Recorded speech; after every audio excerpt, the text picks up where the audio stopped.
2020 경제는 내 친구 우리 준이부터 시작하겠습니다. 저는 일단은 첫 번째 질문은 그 자본주의하고 공산주의에 대해서 나오는데 진짜 자본주의하고 공산주의가 진짜 둘 다 완벽하게 시행된다면 어느 쪽에서 살고 싶은지 물어보고 싶었는데 저는 일단은 그 자본주의가 진짜 복지까지만 완벽하게 된다면 진짜로 되게 좋은 사회인 것 같아가지고 자본주의를 선택할 것 같아요. 그럼 지성님? 아, 그게 공산주의가 완벽하게 시행이 안 돼서 그렇지. 이론적으로만 보면 되게 이상적이거든요. 그래서 저는 공산주의가 굉장히, 약간 자본주의의 문제점을 보완한 모두가 행복한 그런 사회이기 때문에 이론적으로는 저는 만약 완벽하게 시행된다면 공산주의 이 체제 아래에서 사는 게 편할 것 같아요. 네, 지석준님? 저도 공산주의 쪽이 더 편할 것 같다고 생각하는데 이게 공산주의 자체가 전부 다 이론적으로 이제 시행이 안 되는 거다 보니까 아마 네, 완벽하게 시행이 되면 공산주의 쪽이 더 편하지 않을까라고 생각을 합니다. 그다음 바지님? 공산주의가 아직 엄청 완벽하게 진짜로 되는 거를 근처 나라들을 보면은 잘 공산주의 국가들이 완벽하게 똑같이 딱 이상적인 모습으로 되지 않잖아요. 근데 자본주의가 실행되는 것만 봤을 때 훨씬 좋은 것 같아요. 네, 그다음에 선생님? 자, 자본주의와 공산주의가 하나 되겠는데, 뭐, 준이가 아까 자본주의가 복지만 잘 실현된다면 자본주의가 완벽할 거라는데, 초기의 자본주의는 사실은 복지라는 개념을 갖고 있지 알았죠? 않았습니다. 그래서 자본주의와 공산주의 부분에서 이 책에 따르면 책 46쪽입니다. 가장 기본적인 차이를 뭘로 보고 있어? 말씀 기억이요? 46쪽. 자본주의와 공산주의를 나누는 가장 기본적인 차이를 이 책은 뭘로 설명하고 있어? 생산수단의 사유와 여부요. 아, 네. 생산수단의 사유와 여부다. 사유화는 내 것, 네 것, 개개인의 것이 있다는 거야. 그러면 네. 공산주의는 개개인의 것을 인정하지 어, 아니하고 그거를 모두의 것, 국가의 것으로 생각하는 거야. 자, 생산수단의 대표적인 게 땅, 토지. 땅을 누가 소유할 거냐라고 하는 부분에서 예를 들면 지금 중국이 공산주의 국가를 하는 이유는 중국이 표면적으로는 겉으로는 중국의 땅의 소유는 개개인이 소유할 수 없어. 근데 그 사람들이 좀 소유를 해. 그럼 뭘 소유하냐? 땅을 소유하는 게 아니라 그 땅을 점유해서 이용할 수 있는 권리를 소유하는 거야. 근데 그게 권리가 한 100년인가 기대. 그 땅을 자기가 100년 동안은 마음대로 사용할 수 있는 그 권리는 인정을 해. 근데 그 땅 네. 자체는 인정하지 않는다는 거야. 소유를 인정하지 않는 거야. 근데 이제 문제는 지금까지 100년이 안 됐는데 그 100년 후에 그럼 어떻게 할 거냐. 그 부분에 이제 문제가 있다는 거예요. 100년 후에 그러면 그 여태까지 그 땅에 대한 소유권, 점용권을 인정했는데, 그리고 그것들을 또 사고 팔고 막 했단 말이에요. 응? 그래서 프리미엄도 붙고해서 엄청나게 올랐단 말이에요. 근데 그걸 다 없었던 걸로 영으로 할 수 있겠냐, 얘기예요, 과연. 그리고 그랬을 때, 과연 그 사람들이 그걸 인정할 수 있겠냐라는 부분에서, 나중에 이제 그 어려움을 또 중국이 어떻게 해결해 갈지 잘 모르겠는데, 어쨌든, 생산수단이라고 하는 부분들을 내 것, 네 것이 있냐, 없냐. 그 부분이 공산주의, 자본주의를 가르는 가장 기본, 근본적인 부분들 중에 하나. 기본적. 그러면 거기에서 뭐가 발생하느냐? 바로 이런 게 발생을 해. 자본주의는 개개인의 능력을 중요시. 그래서 자기가 일한 만큼 누가 하지 않은 거야? 내가 가져. 자기가 하지 않은 거야. 네. 그러면 하려면 열심히 일할 수밖에 없다. 그러면 더 잘 살아질 거다. 라는 것들이 자본주의의 논리. 그래서 그 자본주의가 그런 식으로 가다 보니 어떤 문제가 생겼냐면 어떤 문제 생겼다고? 어떤 문제 생겼어? 빈부격차? 빈부격차가 생긴다는 거야. 빈부가 잘 사는 격해서 사람은 계속 잘 살고 더 잘 살고 못 사는 사람들은 아예 못 살고 그것들이 바로 이른바 눈덩이 법칙이라고 하는 건데 처음에는 별 스노우볼. 차이가 안 나.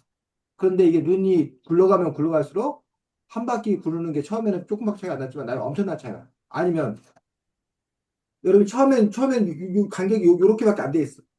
근데 이걸 대각선을 그으면 점점점 뭐해져? 넓어져요. 넓어져요. 엄청나게 벌어진다는 얘기야. 그 나중에는 그 감당이 안 된다는 거야. Y는 절대 가. 그러면서 그 문제를 해결하기 위해서 이른바 뭐 공산주의라는 개념들. 공산주의의 네. 개념은 기본적으로 생산수단을 국가가 소유하고 사람들이 일을 하고 나면 그 분배물도 다시 국가가 뭐 한다는 거야? 나눠준다는 거야, 개개인들에게. 그래서 공산주의의 가장 이상은 뭐냐면 능력만큼 일하고 필요만큼 가져간다는 거야. 자, 자본주의는 능력만큼 일하고 능력만큼 능력만큼 가져가는 거야. 가져가죠. 근데 능력만큼 일하고 필요만큼 가져간다는 게 무슨 말이냐? 준이가 능력이 100이야. 네. 100개를 만들었어. 준이 솔로야. 5개밖에 안 필요해. 그럼 준이 100개 만들고 5개 가져간다는 거야. 네. 정당하네요. 하진이 능력 5개야. 그죠? 근데 하진이가 그것도 많죠. 좀. 뭐야? 가족이 대가족이야. 어? 애를 막 한 열대 명 낳았어. 그래서 하진이한테 필요한 게 100이야. 그럼 하진이는 5개 만들고 뭐 한다는 거야? 100개 100개. 가져간다는 거야. 돈 넘네. 그러면 준이하고 하진이가 그 사회에서 준이 100, 하진이 5에서 105가 생산되고, 네. 하진이가 100 가져가고 준이가 또 5 가져가서 105 가져간단 말이야. 그러면 모두가 다 뭐 하는 생각, 모두가 다 필요한 만큼 가져갔으니까 만족한 생각을 했다는 거야. 네. 근데 자본주의는 준이가 100개 만들었으니까 5가 필요하지만 준이 100개 가져가는 거야. 네. 또 5수 95 남는 거야. 네. 하진이 100개 필요한데도 5밖에 생산 안 되면 마이너스 95야. 네. 마이너스 95 누구한테? 준이한테 뭐 해야 돼? 빌려야죠. 빌려야 돼. 그럼 하진이 나중에 준이한테 뭐 해야 돼? 95에다 갚아야 플러스 이자까지 갚아야 돼. 그럼 준이는 계속 더 쌓이고 하진이는 계속 빚더미에 해서 결국 노예가 되는 거지. 그게 자본주의라는 얘기. 그래서 공산주의가 실현 안 된 몇 가지 이유가 있어. 첫 번째는 아까 뭐 5, 100억, 105가 딱 맞았는데 인간의 욕망의 크기라는 게 너무 커. 나 처음에는 24평 아파트 살아도 행복했어. 좀 있으면 뭐야? 나 32평 살고 싶어. 48평 살고 싶어. 100평 살고 싶어. 근데 그 인간의 욕망의 크기가 뭐야? 정해져 있냐는 얘기야. 그 부분에 있어서 누구나 다 명품 갖고 싶고, 누구나 다 좋은 차 사고 싶고, 그럼 그만큼을 생산해 내야 되는데, 과연 그만큼을 생산할 수 있는 그러한 사회적인 여건이 되는 얘기야. 안 된다는 거야. 특히 예를 들면, 나 가수 도우미도 두고 싶어. 나 운전수도 고용하고 싶어. 나 정원관리사도 고용하고 싶어. 부자들 그래서 집에 일하는 사람들을 서너 명씩 고용을 하잖아. 네. 근데 모두가 다 그렇게 일을 하는 사람 서너 명씩 고용할 수 있어? 그럼 불가능한 거 아니야. 네. 물론 이제 앞으로 로봇이 만들어지고 그렇다면 또 뭐 가능한 여지가 있겠지만 어쨌든 모두가 필요로 하는 만큼 생산하지를 못하는 거야. 그러다 보니 그 부분에서 그 공산주의에서는 사람들을 교양 훈련을 시켜야 돼. 너무 욕망이 커지지 않도록. 또는 국가가 일정 정도 분배를 제한해야 돼. 필요한 만큼 가져가는 게 아니라 국가가 나눠준 만큼만 가져가는 거야. 네. 자, 그거 말고 더 큰 문제가 있어. 바로 준이가 안 착하다는 거야. 그죠? 정확하죠. 준이가 100을 생산했는데 나 5밖에 안 필요한데 95를 기꺼이 하진을 해서 내놓을 마음이 없다는 거야, 준이. 그럼 준이는 어떻게 해서 그 다음에 100 생산 안 한다는 거야. 뭐 50만 원 하든지 30만 원 하든지 10년은 5만 원 하든지 그렇게 한다는 거야. 그렇게 되면 결국 그 파이가 커질 수가 없고 그러니 모두가 가라질 수밖에 없다라고 하는 거야. 그래서 공산주의는 이른바 성선설에 기초하는 거야. 성선설이 뭐야? 인간은 사람은 착하다. 태어날 아, 때부터 착하다. 착한 거다, 착하다. 그러니까 준이가 기꺼이 100 생산하는 거에 최선을 다해 생산하고 기꺼이 그 다른 사람들 나눠주는 거에 동의할 거다. 라고 생각하는 거야. 내 주인 안 편하다. 근데 과연 사람들이 그렇게 선하는 얘기. 두 번째, 공산주의에서는 그럼 그거를 교육을 통해 해결할 수 있다고 생각한 거예요. 네. 의식화 교육을 통해서 넌 착해야만 해. 우리 같은 공동체야. 가능하다고 생각했어. 근데 그게 잘 안 된 거지. 뭐 그런 부분들. 그러면서 어쨌든 공산주의에서 이렇게 분배를 막 했단 말이에요. 그러니까 자본주의가 위기의식을 느껴.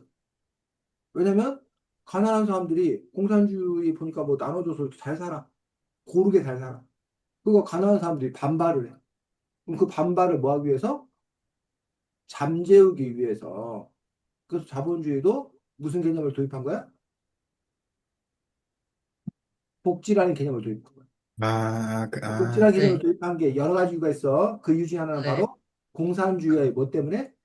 대결점. 장점? 너네 담임선생도 똑같아. 옆반 선생님이 엄청 잘해주잖아? 우리 네, 반 애들 원망해. 우리 반 선생님도 뭐, 원래 그럴 생각이 없었는데 좀 더 뭐 한다는 거야? 좀 더 잘해준다는 거야. 네. 옆반 선생님 의식해서. 어? 근데 만약에 옆반 선생님이 그냥 뭐야, 개차반이야. 그러면 이 선생님이 굳이 뭐해? 더 잘해주려고 할 필요가 없죠. 쭉. 없다라는 그 부분이 한 부분이 있는 거야. 음. 두 번째, 그것보다 사실 더 중요한 이유는 자본주의 자체가 굴러가려면 노동자 농민이 계속 뭐 해야 돼? 일해야 되잖아. 이래야 돼. 근데 노동자 농민이 굶어 죽어봐. 그럼 어떻게 돼? 그럼 일할 망하죠. 사람이 있잖아, 일할 사람이. 그러니까 노동자 농민이 최소한 뭐 하진 않아야 돼? 죽진 굶어 죽지 않아요. 않아야지. 일을 할 수 있을 정도로. 그래서 그 임금이라는 것들이 그 사람이 최소한 뭐 할 수 있는? 생활할 수 있는. 근데 심지어는 근데 일하지 않았는데도 보면 양육수당 같은 걸 줘. 네. 그 양육수당을 왜 줘? 회사에서? 아기 키우라. 어? 그 아기를 왜, 그 아기 키우는 것까지 돈을 왜 주냐고. 그 사람이 와서 일하는 것도, 뭐야. 예를 들면 선생님만 와서 일하면 선생님이 일한 것만, 값만 주는데 왜 네. 선생님이 일한 값에다 플러스 선생님이 자식들까지 챙기는 그런 비용까지, 뭐야, 회사가 대주고 막 교육비도 지원해주고 막 그러냐고 도대체. 왜 회사는 그렇게 착하냐고. 아기 키우면 일을 못 하니까 그럼 돈도 못 벌고 그러면 밥을 못 먹어서. 뭐 그런 일도 있는데 더 중요한 이유는 그 애들이 나중에 뭐 할 거라서. 일을 할 거니까. 하기 위해서 일해야 되니까. 애를 아, 낳아서 계속 있어야 다음에 일할 사람들이 뭐해? 공급이 될 거 아니야. 네. 그러니까는 양육비를 지원하는 이유가 기업이 착한 마음을 갖고 있을 수도 있지만 훗날 뭐 자기 회사에 와서 일할 사람을 뭐 하기 위해서 그, 마련하기 위해서라는 이유도 있다라는 거야. 이해가 음. 가? 네. 또 하나는 자기 회사가 물건을 생산했어. 근데 뭐가 없으면 소비자들. 소비자가 없으면 그거 네. 생산하는 게 다 아, 꽝이잖아. 그렇기 때문에 뭐야 자기 회사 직원들한테 뭐 해야 돼? 돈을 줘야지. 뭐 할 네. 돈을? 그 아기 키울 돈. 아, 소비할 소비할 돈, 돈. 소비할 돈. 그런 부분들이 기업이 그래서 그런 월급을 주는 것 안에는 그런 여러 가지가 포함되어 있다는 거예요. 네. 근데 그것들이 결코 직원들에게만 좋은 게 아니라 누구에게도 회사에게 청소년에게도 회사에게도 사장님들에게도 이익이 되는 일이라는 거예요. 그래서 그런 제도가 만들어졌다는 거죠. 공산주의와 자본주의를 나누는 또 하나 중요한 차이 중에 하나는 공산주의는 계획 경제. 국가가 뭐 해서 계획을 계획해서. 통해서 얼마만큼 생산할 건지, 뭘 생산할 건지, 누가 뭘 할 건지 다 결정을 해. 그거의 좋은 점은 뭐야, 비효율성이 없어져. 쓸데없는 거 안 만들어. 나쁜 거 안 만들어. 필요한 거 만들어. 나쁜 점은 예측 불가능한 게 첫 번째. 어? 그리고 유연하게 대처하지 못하면서 오히려 더 큰 낭비가 생겨. 비효율이 생겨. 그래서 결국은 공산주의가 몰락할 수밖에 없었던 이유도 중에 하나가 그런 거죠. 반면 자본주의는 계획을 국가가 하는 게 아니라 시장에 맡기고. 자, 시장에 맡긴다는 건 뭐냐? 지금 주성이가 무슨 도리스인가 뭐 이걸 좋아하는데, 그래도 잘 먹어. 그러면 도리스 가격이 어떻게 돼? 상승이. 올라가. 도리스 가격이 올라가면 회사 입장에서는 도리스를 더 많이 생산하고 싶어져. 더 네. 많이 생산해, 공급을 해. 더 많이 공급을 해서 이익을 얻으려 한단 말이야. 근데 공급이 늘어나면 자연히 값은 뭐 해줘? 올, 줄어들죠. 떨어지지. 값이 떨어지면 회사 입장에서는 그 도리스를 뭐해? 많이 할 수는 만들 마음이 없죠. 없어요. 그러면 도리스 만드는 공정을 또 줄여. 이렇게 저절로 뭐 한다는 거야? 조정이 된다는 거야. 근데 그 안에서 그 책임을 누가 지는 거야? 각 개개인이, 개개인. 내가 도리스 과자 가게를 만들었는데 잘 팔리면 돈 벌지만 잘 안 팔리면 내가 망하는 거야. 그걸 개개인이 책임진다는 거야. 근데 사회주의, 공산주의 거기는 개개인이 책임지는 게 아니라 누가? 나라가 국가가 결정, 국가가. 국가가 이게 몇 봉지가 필요한지 뭐 하는지 결정한다는 거야. 그런 점에서 이제 그 예측 불가능하기 때문에 안 되는 거다라고 얘기하는 그런 부분들을 볼 수가 있습니다. 근데 요즘에 들어서 이른바 챗GPT를 통해서 AI를 통해서 광범위한 계산을 해낼 수 있게 된 거예요. 그렇다면 인간들에게 정말 딱 필요한 만큼만을 계산할 수 있고 그걸 효율적으로 재배치할 수 있지 않을까라는 과학기술의 시대에 공산주의가 다시 한번 조명받을 수도 나? 있을지도 모르지. 그럴지도 아, 모르지. 그래서 그런 점에서 어쨌든 이 자본주의와 공산주의의 어떤 그런 부분에 차이가 이렇게 있는 것들을 볼 수가 있습니다. 그래서 어, 뭐 아까 준이가 처음에 문제에서 가정에서 했지만 이 세상에는 완벽한 자본주의도 없고 완벽한 공산주의도 없습니다. 두 개가 네, 믹스되어 있습니다. 다만 네. 몇 대 몇의 비율로 믹스되어 있냐에 따라서 자본주의에 더 네. 가까운 형태가 있고 공산주의에 더 가까운 형태가 있고 그럴 뿐 완벽한 자본주의도 완벽한 공산주의도 그거는 교과서 속에서나 있는 얘기지 현실에서는 있지 않는 없다. 그런 이야기입니다. 수생 같은 경우는 이제 기본소득 캠페인을 하는데 기본소득 캠페인에 대해서 많은 사람들이 공산주의 아니냐라고 욕하는 사람들이 있어. 근데 기본소득 캠페인이 공산주의가 아닌 이유는 기본소득이 물론 이렇게 분배를 하자는 거야. 그런 점에서 공산주의가 가까워. 근데 그 돈 갖고 뭐 하라는 거야? 자유롭게 사고 팔고 하자는 거야. 그건 공산주의 계획경제와 관계없는 거야? 자본주의 시장경제. 본주의. 그 자본주의 시장경제라는 그런 부분과 분배는 공산주의 분배를 합쳐놓은 거야, 사실. 기본소득. 그런 점에서 기본소득 같은 경우는 좌도 우도 아니고 앞으로다라고 얘기를 하는 거야. 물론 이제 그거에 대해서 또 다른 비판도 있고, 뭐 여러 가지 의견도 있을 수 있는데, 그런 점에서 이제 여러분들은 결국은, 이 책에서 그럼 이 자본주의 공산주의가 왜 나왔냐?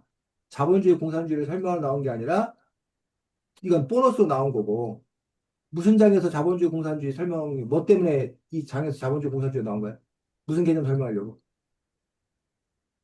욕망과 희소 어? 인센티브. 인센티브. 인센티브야? 이자냐? 그렇지, 인센티브지. 그 인센티브가 바로 자본주의인 거야. 자본주의 인간들은 욕망을 자극해야 내게 생겨야 일을 한다는 거야. 그래서 일 잘하는 애들은 뭐? 더 많이 준다. 그럼 일 열심히 하겠다는 거야. 어? 요게 바로 성과에 따라서 배분받는 거야. 자, 회사의 과거 형태는 이른바 연공서열이었어. 연공서열은 뭐였냐? 하진이가 입사하면 연봉을 한 2,500만 원을 줘. 응? 그다가 2년, 3년, 4년 오를수록 월급을 뭐 해줘? 올려줘. 그다가 은퇴할 쯤 되면 제일 많이 받아. 그런데 이게 문제가 뭐냐면 하진이 20 몇 살 먹은 하진이하고 60살 먹은 은퇴 앞둔 사람하고 월급은 3배, 4배가 차이가 나. 여러분 학교 생각해봐. 젊은 쌤하고 나이 많은 쌤하고 나이 많은 쌤이 더 잘 가르쳐? 아니요? 학급 경영을 잘해? 특별히? 아니요? 그렇지 않단 말이야. 근데 나이 많은 쌤이 젊은 쌤보다 월급을 3배 정도 더 받아가. 그건 자본주의 저기하고 안 맞는 거야, 사실은. 어. 그래서 요즘에 뭐가 나온 거야? 연봉제, 인센티브. 연봉제. 프로야구 아, 선수들은 나이 관계 없어. 몇 년 차 관계 없어. 뭐, 실력 좋은 애가 뭐해? 연봉 더 많이 받고, 나이 많이 먹었어도 오히려 뭐, 실력 없으면 뭐야? 연봉? 깎여. 깎였다. 뭐, 그런 형태라는 얘기. 그리고 이제 이 두 형태 중에 이 두 형태가 이른바 뭐야? 믹스되어 있는 형태가 기본 연봉, 기본 그 월급이 있어. 기본 월급, 기본급이라고 하는 것들은 정해져 있어. 근데 거기다 플러스 여기서 나온 인센티브, 성과급이라는 걸 주는 거야. 그래서 뭐 삼성 반도체 올해 아주 쪽박이야, 쪽박. 애들 망했죠. 성과급 하나도 못 받아. 몇 년 전만 해도 삼성 반도체 잘 나갔어. 그럼 걔들이 연말 정산할 때 보너스 뭐 이렇게 받아갖고 한 2천만 원씩 받고 막 그랬어. 월급 외에 따로. 근데 그에 비해서 다른 그 삼성 그룹 안에 다른 저기들은 돈 못 받았단 말이야, 별로. 근데 요즘에 삼성 반도체는 못 나오고 다른 뭐 그 선생님 지금 이름이 안 돼. 무슨 로봇 뭐 하는 회사가 있어 삼성에. 바이오 뭐 하는 데가 있어.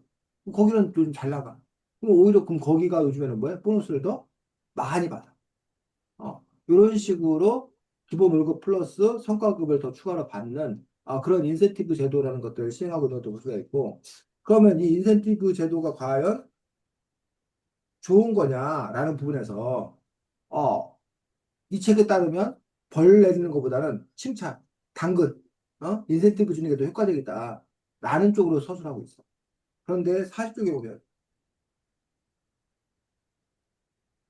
그 말 얘기인가요, 사실적으로? 자, 업무를 효과적으로 할 수 있는지 교육하는 것보다 당장 뭐 현실적인 보상, 인센티브를 줄 때 효율적으로 일하게 된다는 것이죠. 인센티브는 교육보다 효과적이다라고 되어 있어. 그게 긍정적인 점이에요. 자, 근데 그 다음 문장 누가 읽어보겠습니다. 물론, 근로, 네? 물론부터. 물론 인센티브 효과가 언제까지나 유효한 건 아닙니다. 일정 수준 이상에 도달하게 되면 인센티브의 효과는 조금씩 줄어들 수 있고 근로자 자신의 동기부여가 더 중요한 역할을 할 수도 있습니다. 나중에 인센티브에 길들여지면 이제 인센티브 주는 거에 대해서 별로 뭐야 사람들이 감흥을 못 느끼더라라는. 그 다음에 인센티브에 너무 길들여지면 인센티브가 없으면 뭐야? 일을 아예 오히려 줄어든다. 안 해. 일을 아예 안 해버리는 그런 문제가 발생하더라고요.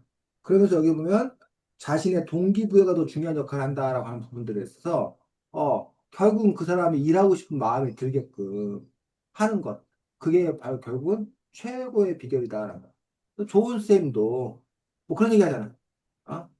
배를 만드는 그 뭐야 탈무드에 나오는 거. 그 뭐야 고기를 잡아주지 말고 고기 잡는 방법을 가르쳐 주라 뭐 이런 얘기 하잖아. 어? 그런데 누군가는 고기 잡는 방법도 아니라는 거야. 그냥 가서 바다를 보여주라는 거야. 그러면 바다를 보면 그 사람은 바다에 나가서 뭔가를 하고 싶어하는 마음이 생겨가지고 알아서 고기 잡는 법도 배우고 고기를 잡을 거라는 얘기. 그런 식으로 요즘에 이제 이른바 노하우 시대도 아니고 한때는 노웨어 시대 어디에 뭐가 있는지 아는다. 지식 정보를 주는 게 중요하다는데 요즘에는 노와이 시대라고 하는. 왜 그거를 하고 싶은지를 알아야 하는 것들. 동기유발이 되는 것. 정말 좋은 쌤님은 여러분 스스로가 나 공부하고 싶게끔 만드는 내가 아주 공부해야겠다는 마음이 들게 하는 공부의 기술을 가르쳐주는 그런 쌤보다 더 뛰어난 쌤이 바로 그런 쌤이다라고 얘기를 하고 있는데 자 어쨌든 중요한 건 여러분은 여러분 자신을 잘 들여다봐야 돼. 난 인센티브가 있어야 뭘 하는 사람인가? 난 인센티브보다 내 자신 내면에 뭔가 마음의 움직임이 있어야 하는 사람인가? 또 반대로 나중에 여러분들이 CEO가 된다면 기업가가 된다면 여러분들이 그런 사람들의 마음을 잘 살펴야 돼. 이 사람은 인센티브에 따라 움직이는 사람인지 이 사람은 인센티브가 중요한 게 아니라 설득과 동기가 더 중요한 건지 그런 부분을 여러분이 잘 파악할 수 있어야 합니다. 자, 준이 다 했어 아니면 더 진행하면 돼. 했어요. 다음 2등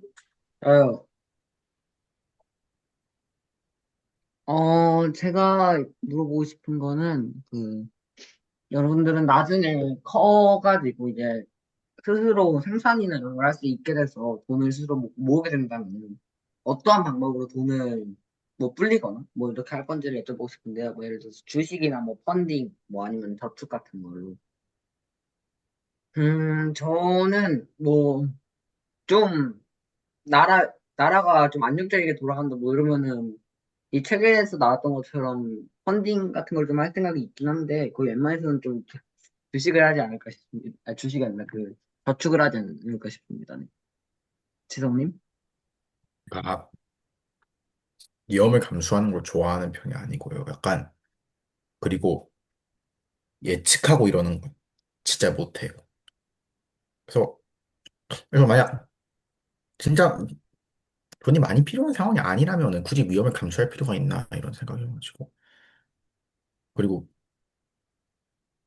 네 그렇습니다. 네. 지금, 저는 뭐 엄청나게 많은 돈을 하진 않을 것 같고 약간 뭐 어떻게 해야 그냥 좀 여윳돈? 재미로 그냥 재미로 약간 주식 같은 거 해볼 것 같아요. 네, 하즈님. 저는 그 주식이나 그 뭐였지? 네, 그런 데는 사실 관심도 많이 없고 한 번 했다가 망하면은 너무 상실이 클 것 같아가지고 저축이 끝일 것 같아요. 네, 선생님. 자, 지금 여러분들이 얘기하고 있는 것들이, 몇 장 갖고 얘기하는 거야, 지금? 12장 갖고 이게 얘기하는 거야? 몇 장이죠, 이게 정확히? 15장? 아, 제가 12장인 것 같은데요? 그거, 뭐죠, 달라가, 12장이에요. 자, 어떤 투자에 있어서 가장 얘기하는 것들이 이른바 하이 리스크, 하이 리턴. 네. 뭐야? 고위험 고소득. 고용 아, 고소득. 고위험, 고소득. 위험 부담이 커야, 어? 소득도, 기대할 수 있다라는 어떤 그런 부분들. 그게 너무나도, 자명한 이치입니다. 그래서 은행에서, 대출, 돈을 빌려줄 때도 마찬가지예요. 은행 입장에서는, 아, 모험을 하는 거야. 내가 이 사람한테 돈을 빌려줘. 근데 이 사람이 돈을 갚을지 안 갚을지 뭐야? 몰라요. 알 수가 없잖아. 네. 근데 이 사람이 신용이 높아. 신용이 높다는 건 돈을 갚을 가능성이 그만큼 많다는 거야. 가능성이 많다는 거야. 그러면 신용이 높은 사람한테 돈을 빌릴 때는 이자율을 낮게 받아야 돼, 낮게. 왜? 저 사람은 갚을 거니까. 이자 조금 받아도 갚을 거니까. 근데 저 사람이 신용이 낮아. 그럼 저 사람이 돈을 안 갚을 가능성이 높죠. 커. 아유. 그럼 그 사람한테 돈을 빌려줘야 돼. 그러면 그때는 그 사람한테는 이자를 아주 높게. 많이 높게. 받아요. 그러면, 그 은행 입장에서는 저 사람이 신용이 나쁜 사람인데 돈 갚을 게 확실해. 그럼 높은 이자를 뭐 할 수 있는 거야? 받을 수 있잖아. 그러니까 그 사람한테 빌려주는 게 맞지. 근데 문제는 그 사람이 돈을 갚지 않을 가능성이 뭐하다는 거야? 크다는 거야. 자, 그 얘기를 뒤집어 보겠습니다. 여러분이 나중에 채권이라는 걸 투자할 수 있어. 채권은 뭐냐면 어떤 회사가 돈을 여러분한테 빌리는 거야. 빌렸다는 증거가 채권이야, 채권. 그래서 여러분 돈을 빌려주고 그 채권을 사는 거야. 근데 그 채권을 갖고 있다가 그 회사가 뭐 하면 돈을 벌면. 멀쩡하게 유지가 되면 그 돈을 갚는 거야. 그러면 근데 안전한 회사는 당연히 그 채권의 이자율이 뭐해? 낮죠. 낮아, 낮아. 근데 음. 위험해. 불안한 회사는 이자율이 높죠. 이자는 여러분이 돈을 많이 벌고 싶으면 그 불안한 회사 채권 사면 돼. 이자를 많이 받을 수 있어. 근데 문제는 그 회사가 뭐 해버리면 돈 하나 버리. 망해버리면. 망해버리면 돈 다 날린다는 거야. 그래서 가장 좋은 건 안 망하는데 위험한 회사야. 와, 그리고 그걸 내가 알 수 있으면 위험한데 안 망하는 회사를 알고 있으면 거기 투자해가지고 뭐야 돈 많이 받아 이자 많이 받았는데 테슬라. 그게 가능하지가 않다는 거야. 음. 여러분들 주식 투자에 대해서 얘기했었는데 주식 투자라는 건 뭐냐? 주식은 뭐냐? 그 회사가 앞으로 뭐해? 성장을 해서 그러니까 주식은 그 회사에 대한 자신의 권리야. 주식회사의 사장님이 그 회사 주인이 아니라 주식회사의 자본금을 n분의 1로 나눈 거야. 그걸 뭐 하는 거야?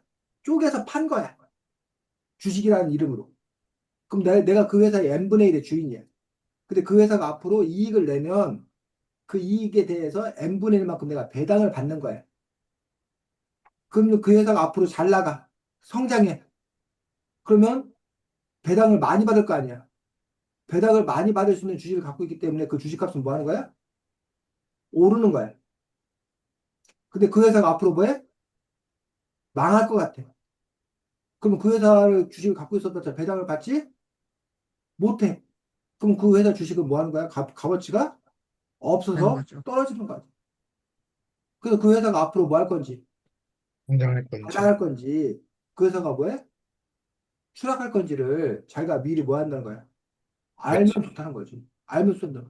삼성이 불과 1, 2년 전까지만 해도 우리나라 최고의 기업이 잘 나왔단 말이야. 근데 그 삼성이 무슨 HBM인가?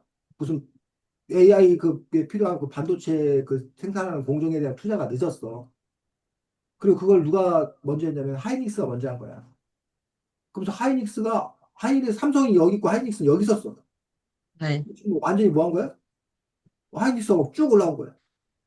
삼성은 그냥 주춤주춤 하고 있는데. 그러니까 하이닉스 주자는 주가는 쫙 올라가고 삼성 주가는 오히려 뭐 하고 떨어지고. 내려가. 떨어지고.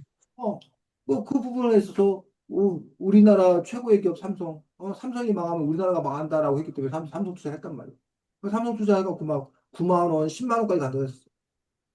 근데 지금 9만 원, 10만 원 주식이 지금 6만 원대 내려와 있어. 그럼 자기가 만약에 거기다가 9천만 원 투자했으면 지금 6천만 원밖에 못 버는 거야. 3천만 원 이렇게 날라간 거야. 반면 자기가 하이닉스를 자기가 투자를 했어. 그럼 하이닉스에 뭐 자기가 뭐 2만 원일 때 2천만 원 썼는데 그게 지금 뭐 4만 원가 있어. 4천만 원 돼 있는 거야. 그런 식으로 주식이라는 부분에서는 가장 중요한 건 그 회사에 대해서 자기가 앞으로의 전망을 정확하게 뭐 하고 있으면 알고 있어. 알고. 그러면 주식을 해서 크게 수익을 볼 가능성이 크지. 근데 문제는 그 회사 자체만 갖고도 또 얘기가 안 돼. 왜 그 회사 자체만 갖고 안 되느냐? 최근에 하림이라는 회사 알아? 네. 뭐 하는 아니요. 회사? 뭐죠? 하림. 그 노래가 있는데요. 잠시만요. 국내 최초 동물보, 그거 아닌가요? 하림. 닭, 할인식품. 닭 파는 데 아닌가? 닭 파는 회사, 닭 파는 회사. 아하. 육개 가공 회사야. 근데 하림이라는 회사가 갑자기 주가가 쫙 올랐어. 네. 하림이라는 주식이 계속 지지부진했었는데. 근데 그 이유가 뭐냐? 브라질에 조류독감이 퍼진 거야. 아, 브라질에 조류독감이 퍼지니까 브라질 닭을 우리나라에서 많이 수입했었는데 브라질 닭을 수입할 수가 음, 없게 됐어. 그러니까 브라질 닭을 수입할 수 없으니까 우리나라 국내 닭이 뭐해? 많아져, 부족해져. 부족해져요. 부족했지. 그럼 국내 닭값이 어떻게 되겠어? 몰라요. 올라가지. 네. 그러니까 국내 닭 생산한 할인 주가가 뭐야? 할인 주가가 뭐 하는 거야? 올라가는 거야. 그럼 내가 브라질의 닭 회사가 내가 브라질 조류독감이 돌지 안 돌지를 내가 뭐해? 네, 아냐고 네. 모르냐고. 모르죠. 알아요. 모르죠. 모르잖아. 그죠? 그런 일이 있을 줄 어떻게 아, 아냐고. 모르잖아. 네. 그러니까는 그렇게 투자가 뭐야? 어렵다니. 어제까지 우리나라 주식이 잘 나갔어. 근데 갑자기 이스라엘이 이란을 공격을 해버린 거야. 아, 그러면서 뭐 또 위험 요인이 있다고 오늘 또 주식이 폭락을 했어. 그건 한 회사를 잘 알고 안 알고의 문제가 아니라는 거야. 그런 여러 가지 복잡 다단한 어떤 그런 문제들이 있기 때문에 그런 점에서 여러분들 어쨌든 뭐 나중에 주식에 대해서 잘 공부를 하고 그다음 주식을 중요하게 투자해줬다는 삼겠다는 사람도 있는 거고 반면 은행 예금은 그냥 여러분이 은행에 예금을 하면 이자율 2%에서 2% 정도 해요. 2% 3% 2% 3%를 그냥 뭐 한다는 거야? 따박따박 준다는 거야. 내가 1,000만 원 투자해 놓으면 1년 후에 1,030만 원 준다는 거야.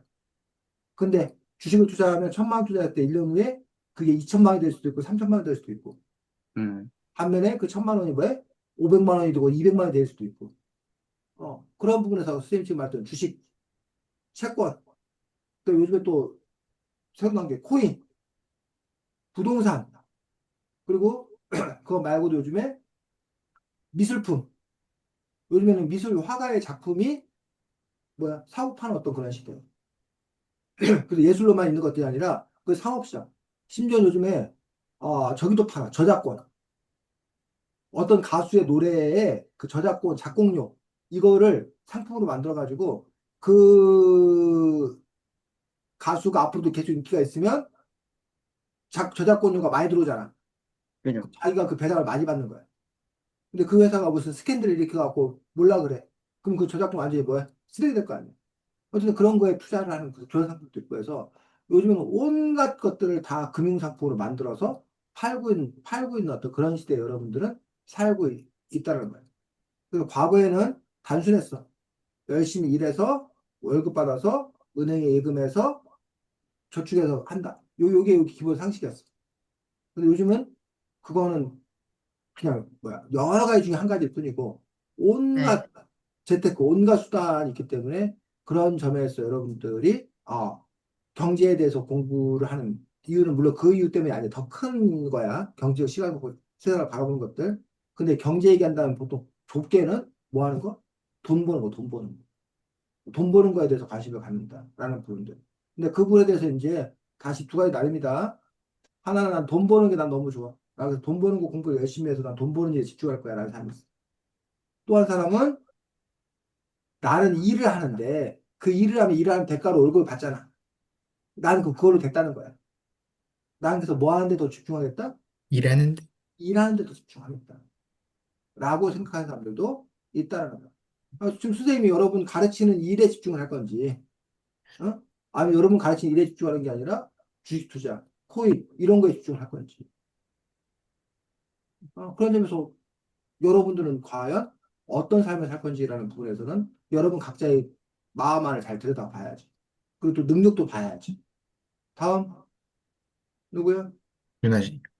저희 음, 제가 물어보고 싶은 거는 보험 얘기가 나오는데 여러분들이 그 만약 성인이 된다면 그 어떤 보험 종류, 많은 보험 종류 중에 어떤 보험을 그 해놓고 싶은지 물어보고 싶은데 저는 그, 그 차 사고 그 보험을 해놓을 것 같아요. 왜냐면 커서 면허를 따게 아마 될 것 같은데 스스로를 못 믿는 거. 나오니까 사고가 많이 날 것 같아서 네, 차보험을 가장 먼저 드릴 것 같아요. 그럼 윤지석 원님, 근데 일단은 기본적인 뭐 생명보험이었나 이런 거는 다 들어놓는 게 맞는 것 같고요. 그리고 아직 그리고 뭐가 있는지 제대로 몰라가지고 별거 다 포함되잖아요. 그래서 뭐가 있는지 잘 몰라서 그런데 저는 음 질병류 이런 거 관련해서는 들어놓을 것 같아요. 왜냐면 그게 막 암 같은 거 걸리면은 좀 애매해질 수 있잖아요. 치료하거나 이럴 때 되게 많은 돈이 들고 오랜 시간이 걸리니까 그런 거 관련된 건 해놓을 것 같습니다. 그럼 박준희님. 저는 그 아이 낳으면 그 막 신생아 보험 그런 거 들고 싶어요. 네, 그럼 윤지석님. 근데 솔직히 저도 쌤이랑 비슷하게 보험 종류도 잘 모르기는 한데 뭐, 뭐 그냥 기본적인 거 들리지 않을까요? 그냥 운전보험이나 이런 거. 네, 아직 그럼 아직까지는 잘 모르겠습니다. 아 근데 그건 있어요. 그 우리 준이 같은 경우는 좀 위험한 짓을 많이 해가지고 생명보험은 들어놔야 될 것 같다고 저는 생각을 합니다. 예. 인정. 저도 그렇게 생각합니다. 그럼 선생님. 자, 여러분들이 보험에 관해서 이야기를 했습니다. 아까 주식에 관해서 얘기를 하나를 빼먹었는데 주식이라는 게 주식회사가 언제 어떻게 생겼는지 혹시 아는 사람? 거기 여기 처음으로 생긴 게 공인도 회사. 인도, 영국. 인도에서 네덜란드에서 당시에 이제 인도 쪽, 아시아 쪽에 가서 향료 이런 걸 수입해다가 유럽에다 팔면 대박이 나. 거기서 막 이게 뭐 1억어치 사온다. 여기서 100억어치 파는 거야. 100억에 파는 거야. 그 100배 남는 장사야. 그러면 당연히 해야지.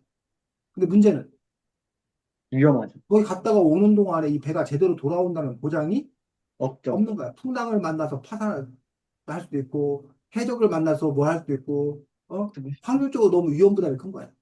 자, 그 상황에서 지석원 혼자 내가 1억을 내가지고 내 전 재산을 걸어서, 그 모험을 걸기에는 너무 뭐해? 리스크가 너무 큰 거야. 그래서 선뜻 그걸 나서서 뭘 할 수가 없어. 그런데 누가 아이디어를 낸 거야.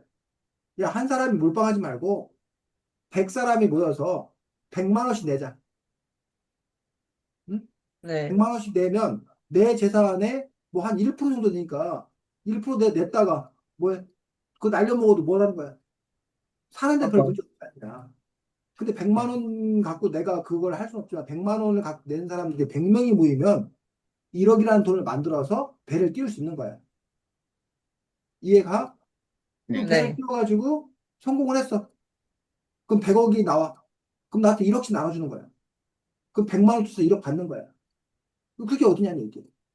그런 식으로 함으로써 그 주식회사가 만들어짐으로써 이른바 대규모 투자가 가능해진 거야. 네, 이해가? 네, 그 전에는 큰 돈을 가진 사람도 없을 뿐더러 큰 돈을 갖고 있다 하더라도 위험 부담이 너무 크기 때문에 그걸 몰빵할 수가 없었어. 근데 주식을 통해서 작은 돈을 통해서 그걸 하겠다는 것들, 그게 주식회사의 출발이고 그 주식회사로 인해서 자본주의가 엄청나게 발전하는 중요한 계기가 되었다는. 지금도 주식의 원리는 똑같아. 지금도 어떤 새로운 아이디어를 가지고서 뭘 하려고 그래. 돈이 없어. 그럴 때 주식을 발행하는 거야. 나 이런 계획을 갖고 있어. 이거 하면 대박 날 거야. 그럼 그거에 관심 있는 사람들이 뭐해? 그 주식을 사는 거야. 그리고 그게 대박 나면 그걸 자기가 그만큼을 가져가는 거고. 쪽박 차면 잃는 건데 다만 내 재산 전부를 잃는 게 아니기 때문에 해볼 만하다는 거야. 준이야, 네, 네, 적당히 하지.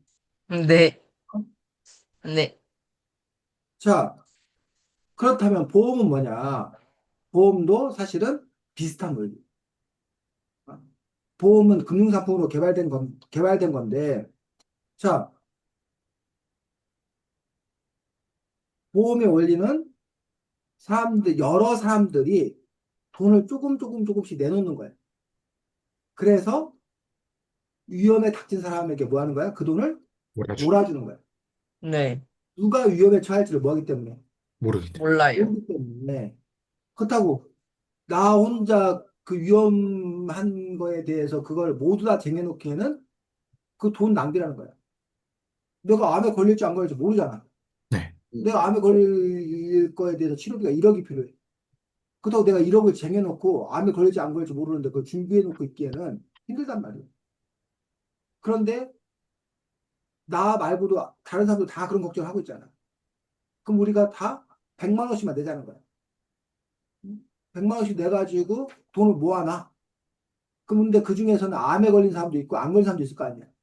그럼 그 돈을 암에 걸린 사람들에게 뭐 하자는 거야? 몰아주자는 거야, 몰아주자는 거야. 나는 암에 안 걸리면 손해 아니냐. 근데 내가 암에 안 걸리고 건강하게 살아도 됐지 않냐. 이런 논리예요. 그래서 이제 물론 이제 그 보험이 종류가 두 가지가 있어. 하나는 원금 보장형 보험이라는 게 있고, 하나는 원금이 없어지는 아, 보험이 있어. 자동차 보험은 내가 보험 들었는데 사고 안 나면 그 보험료 다 뭐해? 돌려주지 않아. 그냥 없어지는 거야. 그것도 일부 사고 낼 수 없는 거야. 네, 대신 이제 보험료가 뭐 해줘? 줄어들어, 조금씩. 내가 사고를 안 내면. 그래서 수행 같은 경우는 지금 보험료가, 물론 수행 차가 소형 경차이기도 하고, 뭐 이긴 하지만, 수행 보험료는 뭐 한 20만 원밖에 안 내. 근데 20대고 뭐 하는 사람들 보험료 처음에 다 150만 원, 200만 원 보험료를. 만약에 사고 치면, 사고 나면 더 보험료가 많이 올라가. 뭐 그런 식으로 해서 어쨌든 보험회사에는 그 계산을 잘해야 돼. 얼마나 사고가 일어날 확률이 얼마나 큰가. 그래서 거둬들인 보다 사고가 더 많이 나면 그 보험회사는 파산, 망하게 되는 거야. 거둬들이는 돈보다 사고가 덜 나면 그 회사가 이익. 그럼 이제 또 이익을 많이 보면 소비자들이 뭐해? 그 회사 보고 너네 왜 이렇게 보험료 많이 걷어가? 보험료 깎어. 또 이런 또 그 요구가 있는 거지. 반면에 보장성. 내가 저기 했어. 내가 100만 원씩 했어. 그럼 나중에 원금을 뭐 한다는 거야? 돌려줘. 이자 돌려줘. 그럼 어떻게 그걸 돌려줄 수 있느냐? 그 보험회사는 그 돈을 받은 다음에 그냥 가만히 갖고 있는 게 아니라 그 돈을 뭐해? 불려가지고. 돌려. 네, 투자. 그래서 거기에서 나오는 이익의 일부를 이 사람에게 뭐 해주는 거야? 돌려. 돌려주고. 이자랑 비슷한 거지. 그러면 그렇게 나중에 돌려주는 거는 보험 혜택이 커, 적어? 보험 보험 아, 혜택이 크겠어. 나중에 커. 돌려주면. 아, 돌려주면 적을, 적죠. 있겠죠, 네. 안 돌려줘야 그 돈 갖고 더 크게 싸줄 거 아니야. 필요한 사람이고.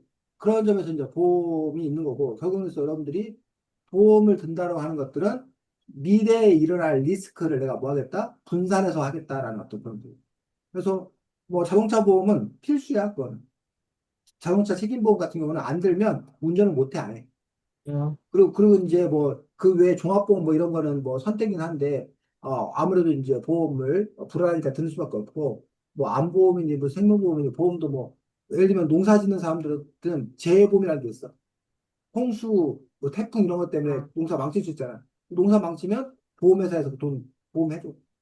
그 재배가 나와. 뭐 화재보험, 미술품 무슨 도난보험. 아까 누가 얘기했는데 뭐 우리 아들이 누구 때려갖고 좀 폭력 상해했으면 그 폭력 상해한 거에 대해서 치료비 뭐 해주는 무슨 보험, 뭐 법원 뭐 재판 비용, 우리 그런 예. 보험도 각종 많은 그런 보험인데 우리는 현재 살아가고 있는 어떤 그런 부분을 볼 수가 있는데 그 부분에 대해서 어떤 사람들은 보험료를 그렇게 내느니 차라리 내가 저축을 해놔서 그걸 내 돈으로 차라리 뭘 하겠다라고 하는 사람도 있고 그래서 자기가 이제 뭐야 건강 체질인가 자기는 별로 사고 안 내는 사람인 건가 그러면 보험을 좀 덜 주고 내가 개인적으로 대비하겠다는 사람도 있을 거고 나는 나 자신을 믿을 수가 없어 응? 나는 아무래도 병도 많이 올 것 같고 난 사고 많이 칠것 같아 그럼 그 사람이 보험 들어오면 아무래도 그 사람에게 더 큰 이익이 되는데 근데 이제 문제는 이게 보험에서 어떤 사람이 보험해갖고 보험료 많이 받았다 라고 그 사람이 떠벌리면 사실은 그 사람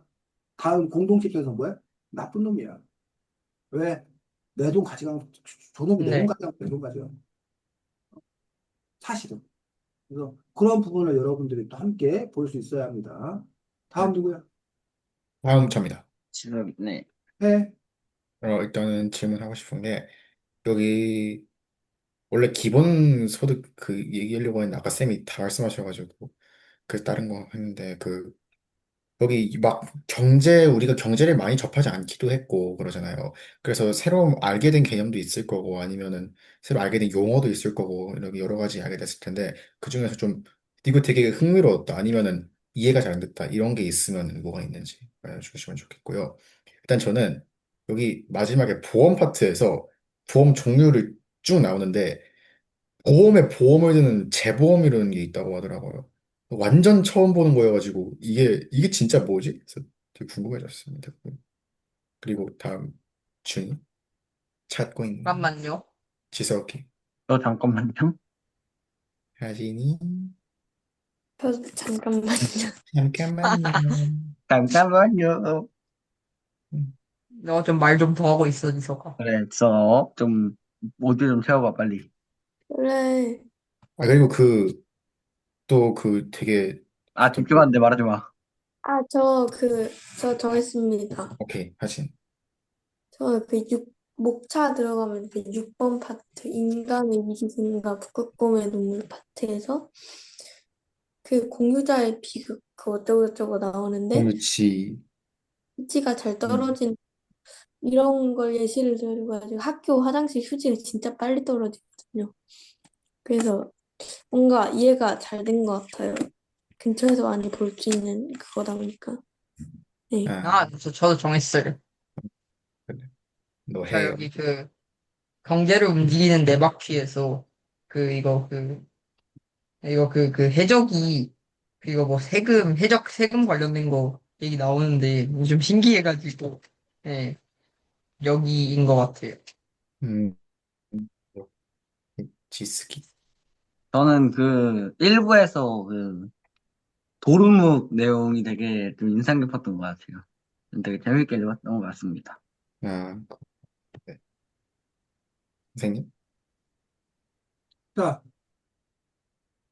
그 지석이가 말한 두rum부터 우리가 한번 이야기를 해보도록 하겠습니다. 자, 두rum하고 경제하고 뭔 상관이요?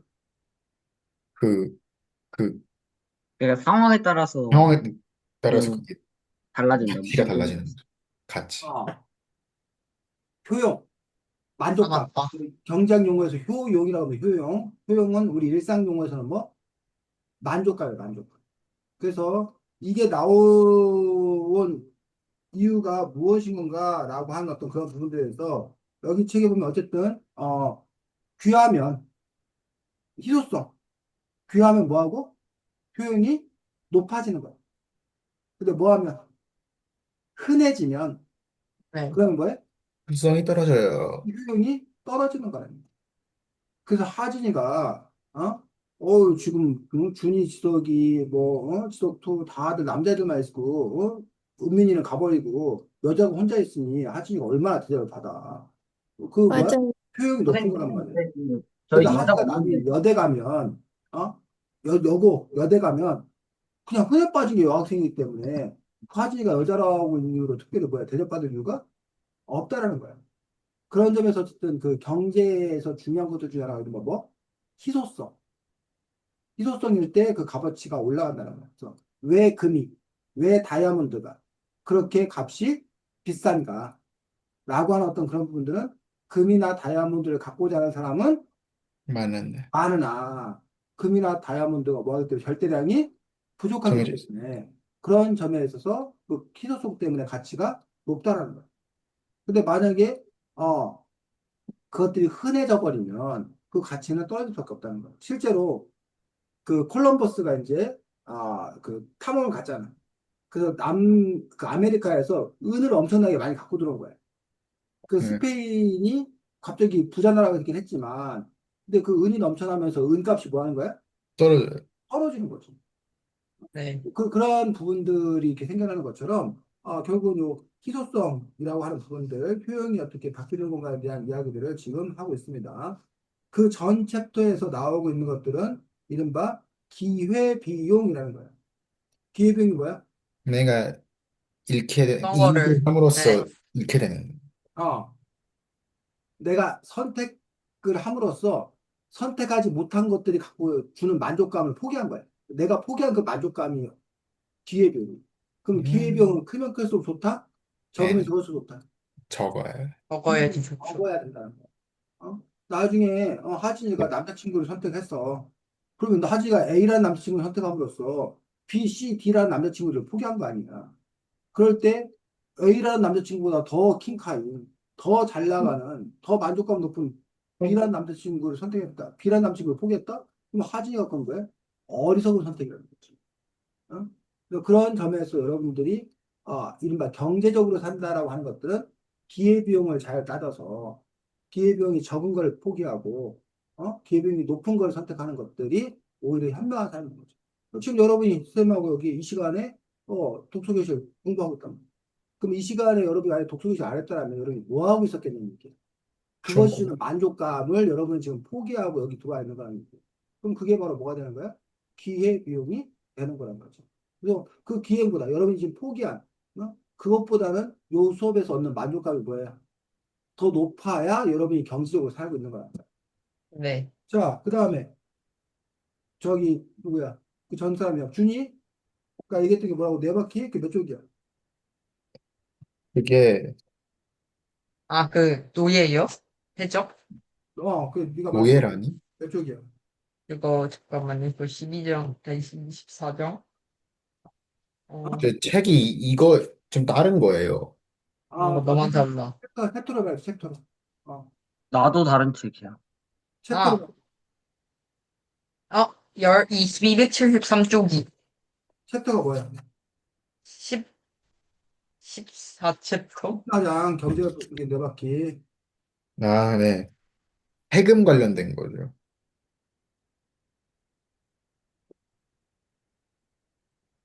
자, 어, 자, 경제를 움직이는 네 바퀴 중에, 어,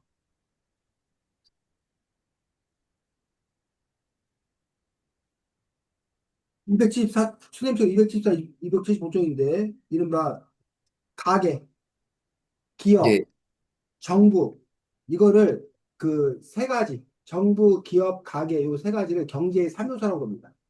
근데 여기서는 지금 그거 외에 하나 더 해가지고 뭘 추가한 거야? 해외예요. 세금을 하나 더 추가한 거야. 어? 네. 그래서, 어, 기본적으로 여러분들 집이, 가정이 기업에다가 여러분 부모님들이 기업에 가서 일을 하잖아. 그럼 기업에서 여러분들 부모님들이 가게로 뭘 받아와? 월급을 받아오겠지. 예, 네. 쉽게 말하면 대신 그 월급 갖고 여러분들은 기업에 물품을 뭐해? 사요. 하겠지. 그럼 여러분 돈이 다시 어디로 가는 거야? 기업으로 기업으로. 가는 거야. 또 기업은 정부에게 세금을 낸단 말이야. 그러면 정부에서는 기업도 역시 물건을 사. 그리고 기업한테 각종 보조금을 줘. 또 가게는 정부한테 역시 세금을 줘. 그럼 정부 역시 가게한테 뭐 해줘? 보조금을 주거나 한단 말이야. 그렇게 돈이 경제의 순환, 돌고 돌고 돈다는 얘기. 그래서 응. 이 3주체, 정부와 기업과 가게. 그래서 요즘 그런 논쟁을 하고 있어. 요즘에 지금 무슨 논쟁을 하고 있냐면 정부가 지금 기본소득, 재난지원금 이런 형태로 25만 원씩가를 이번에 나눠주자고 주장하는 사람도 있어. 현 정부가 주장을 그렇게 해. 지난 정부는 반대했었고. 그럼 이제 25만 원씩 나눠주면 정부가 돈이 어디서 나눠주겠어? 정부가 결국은 빚을 내서 그걸 나눠주겠다는 거야. 그럼 정부가 빚지면 그 나중에 국민들이 갚아야 되는데 그 망하려고 저기 하는 거 아니냐. 그래서 그걸 반대하는 사람도 있어. 근데 정부가 만약에 빚을 안 진다고 생각해봐. 그럼 각 개개인들이 너무 뭐해? 살기 힘들면 은행에서 돈 빌려가지고 먹고 살아야 될 거 아니야. 그럼 누가 빚을 지는 거야? 가게가 빚을 지는, 각 가정이 빚을 지는 거야. 정부가 네. 빚을 안 지면. 근데 정부가 빚을 지면, 정부가 빚을 져서 그 돈을 가게에게 나눠주면, 가게들은 빚을 질 이유가 없어요. 없지. 그럼 나중에 그 정부 빚은 그럼 어떻게 하느냐? 나중에 경제가 활성화되어가지고 경제가 잘 돌면 세금을 많이 내게 돼. 그럼 그때 가서 정부가 빚진 걸 뭐 하겠다는 거야? 아픈. 메꾸겠다는 거야. 그래서 어떤 나라는 정부가 빚을 많이 지고 개인이나 기업은 빚이 없는 나라들이 있어. 그래서 그 정부 빚을 어떻게 할 거냐, 그게 고민이긴 해. 또 어떤 나라는 정부는 빚이 없어. 그래서 누가 빚이 많아? 개인이나 기업이 빚이 많은 나라가 있어. 그럼 그 부분에서 결국 돈이 돌고 도는 건데, 누가 빚을 많이 져서 할 거냐, 일시적으로. 그리고 그걸 어떤 식으로 갚아 나갈 거냐. 라는 부분에서 어떻게 보면 조삼모사할 수 있는데, 그 운영을 제대로 잘하고 특별히 파산되지 않도록 그걸 관리를 잘하는 것도. 그게 사실은 가장 중요한 능력인 그런 부분들을 볼 수가 있습니다. 그래서 세금은 어쨌든 정부가 하는 가장 중요한 일은 결국은 누구한테 세금을 거둘 거냐. 누구한테 얼마큼. 그리고 그 거둔 세금을 누굴 위해서 쓸 거냐, 이렇게. 결국은 그 전쟁하고 있는 거야, 사실은. 정치권 그 싸움하고 뭐 하는 것들이 결국은 누구한테 얼마큼 세금을 거둘 거냐. 그 세금을 누굴 위해서 쓸 거냐. 그래서 지난 정부는 부자 감세, 뭐, 종합부동산세 뭐 이런 거 다 깎아줬어. 기업들도 세금 다 깎아줬어. 그랬더니 세금이 뭐해? 부족해. 세금 부족하니까 돈 없다고 왜? 각종 복지정책 없앴어. 그러니까 복지정책 없으니까 누가 힘들어? 화나는 사람도 힘들어.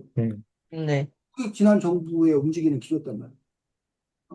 그런데 그 지난 정부는 그럼 왜 그렇게 했냐? 기업 세금 깎아주고 부자들 세금 깎아주면 그 부자들이 돈 더 많이 벌어서 세금 더 많이 내고 돈이 더 소비가 많이 돈이 돌아서 오히려 더 잘 살 거라는 어떤 그런 계산을 한 거야. 그런 논리를 제공한 거야. 반면 현 정부는 아직 어떻게 할지 모르겠지만 현 정부는 뭐야? 세금을 현 정부가 같았던 그 문재인 정부 이런 데는 부자들이나 기업의 세금을 높였어. 그리고 그 돈을 갖고 뭐 했어? 복지 정책을 많이 실시했어.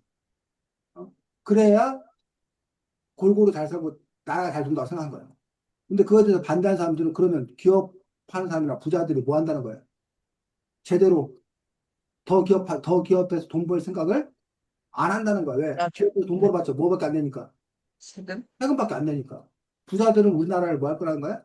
떠날 음. 거라는 거야. 우리나라 세금 너무 많이 거드니까. 다른 나라 떠날 거라는 거야. 그러다가는 나중에 세금 낼 사람도 없어지고, 그러면 가난한 사람도 오히려 뭐 해진다? 망해진다. 그러니 옛날 정부가 잘못한 거라고 주장한다는 게. 그런 식으로 이 경제를 어떻게 운영할 건가에 대해서 서로 뭐 한 거야? 다른 생각을 갖고 있다. 다른 생각. 그럼 그게 누구 말이 딱 맞다고 말할 수도 없어. 왜? 시기적으로 그 혜택, 그 방법이 왜? 어떤 경우에 따라서 적절한 경우가 있고 적절하지 않은 경우가 있었고. 자, 그 다음에, 어, 또 누가 뭐 말했어? 저그 재보험 얘기했었어요. 아? 재보험이요. 재보험은 보험회사들이 보험료를 받아가고 저기 했어. 근데 이 보험회사들도 뭐 한 거야? 그걸 감당 못할 수 있는 일이 생길지 모른다는 거야. 그러니까 아, 네. 보험회사들이 더 큰 보험회사에다 보험을 더 드는 거야. 그렇게 함으로써, 예를 들면 무슨, 그 뭐라고 해야 되나. 뭐 선박 같은 거는 사이즈가 엄청나게 커. 그 선박회사에서 보험을 받았단 말이에요. 이 회사가. 근데 그 네. 선박이 만약에 사고가 나가지고 할 때는 그게 수천억이야. 그럼 이 보험회사가 그 수천억을 감당을 못해. 그럼 이 보험회사가 망할 수 있단 말이에요. 그럼 이 보험회사는 그 보험금 받은 돈의 일부를 더 세계적으로 더 큰 세계적인 보험회사에다가 또 보험을 드는 거야. 그게 재보험이에요. 그래서 이 아, 선박회사가 문제가 있으면 이 큰 보험회사에서 그 돈을 받아다가 여기다 지급하겠다는 거예요. 이런 식의 어떤 그런 구조들을 형성하고 있습니다. 그게 바로 이제 재보험인 거지. 재보험 어떤 논리들은 사이즈가 큰 것일 때, 사이즈가 큰 것일 때 그런 식으로 그 일들을 하는 뭐 항공회사에 보험을 드는 회사가 재보험을 들어왔다던가 이런 식으로 이제 그 재보험하는 그러한 부분을 볼 수가 있습니다. 그다음에 또 누구 뭐 했어? 다 했습니다. 아니 하진이가 뭐 하지 않았나 아까? 하진이가 응? 하진이가 제안한 거 뭐였지? 네가 알겠다는 건? 이건 이제 뭐 있죠? 아, 어? 그 6번 파트에서 아, 맞다. 공중화장실 예로 든 거 아, 때문에. 맞다. 어? 공공재예요. 응? 네, 공공재. 휴지 빨리 떨어지는 거예요. 네. 공공재? 그래서 이제 여러분들이 기본적으로 사유제는 내 것, 네 것, 이 있는 것들이 어떤 그 사유제, 이것들을 볼 수가 있습니다. 그래서, 그 다음에 그, 그냥 공짜제라는 게 있어, 공짜제. 우리 술 쉰다고 돈 내지 않잖아. 바다에서 구경한다고 돈 내지 않잖아. 그러니까 그거는 그냥 돈으로 환산 안 되는 그냥 공짜로 다 같이 쓰는 거. 이 공짜제라는 게 있어. 옛날에는 공짜제가 많았어. 근데 지금 그것들이 다 뭐야? 사유제로 바뀌고 있어. 그 심지어는 네, 요즘에 바닷가 가는 것도 뭐 이렇게 입장료 받잖아, 막. 어? 그 민만도 입장료 받잖아. 옛날에 갯벌 가서 그냥 조개 주었단 말이야. 근데 요즘에 갯벌 네. 체험 이런 거 다 돈 받아. 다 이 사유제로 지금 바뀌고 있어, 공짜니까. 지금 현재 상황. 그럼 공공재는 뭐냐? 겉으로는 공짜야. 근데 실제로는 돈 내는 거야. 자, 여러분들, 집 앞에 공원 돈 내, 안 내? 안 내요. 안 된단 말이야. 공짜로 이용한단 말이야. 하지만 그 공원을 관리하는 데 드는 돈, 세금. 그 돈 여러분이나 여러분 부모님 내는 걸로 세금으로 충당한다고. 그러면 그거는 공짜제가 아니라 공공재라는 거예요, 공공재. 자, 공공재가 늘어나면 부자가 좋을까, 가난한 사람이 좋을까? 가난한 사람. 가난한 사람이 가난한 좋죠. 사람. 가난한 사람도 공짜로 이용할 수 있으니까. 도서관, 뭐 이런 거, 공원 공짜로 이용할 수 있으니까. 어? 그런데 그 공공재를 운영하려면 결국 세금이 많이 들어. 그 세금 네, 더 많이 내. 부자들이. 부자. 부자들이 더 많이 니까 공공재가 늘어나면 부자들이 싫어해, 사실은. 착한 말 갖고 있지 않다면. 그래서 공공재가 대신 뭐 해주면 줄어들게 되면, 부자들이야 도서관 가서 책 못 빌리고 뭐 하면 돼? 사면 돼. 하면 되죠. 보건소 없으면 자기는 개인 병원 가서 하면 되지. 근데 네, 가난한 사람들은 돈이 없기 돈이 응. 없어요. 때문에 줄어들면 어렵지. 그래서 이 사회를 공공재를 더 늘려가는 방향으로 갈 거냐, 아니면 공공재를 뭐 할 거냐, 축소할 줄여. 거냐, 이런 부분에 대한 논의들도 있는 것들을 볼 수가 있다는 거지. 자, 다 알겠나? 네, 어. 네. 그래서 2020 경제는 내 친구라는 책, 뭐 경제라는 부분들은 어쨌든 여러분들이 삶에 있어 뗄래야 뗄 수 없는 어떤 중요한 그런 부분들이고, 특히 한국 같은 자본주의 사회성 속에서 경제제 같은 건 더 큰 의미가 있는 것들을 볼 수가 있습니다. 그래서 앞으로 또 뭐 경제 관한 책을 또 다른 책으로 우리가 또 보기도 할 텐데, 여러분 학교 또 사회 시간에 배운 내용이기도 하기 때문에 여러분들이 당연히 또 관심이 있어야 한다고 생각합니다. 자, 수고 많았고 다음 주에는 책이 그 뭐지? AI 질문이 직업이 되는 세상? AI 질문이 직업이 되는 세상. 작년 올해 지금 이제 가장 커다란 핫 이슈가 바로 이 챗GPT로 대표되는 AI 인공지능, 생성형 인공지능이야. 그래서 AI 질문이 직업이 되는 세상이 바로 그 문제와 관련 다루고 있는데, 그 책을 예. 다음 주에 보도록 하겠습니다. 중원이는 앞으로 못 온다네. 지금 토교하는데 보니까. 아, 무슨 일인지 잘 모르겠는데, 알겠습니다. 자, 다들 잘 시험을. 듣고 다음에 보겠습니다. 안녕. 안녕히 계세요. 안녕하세요.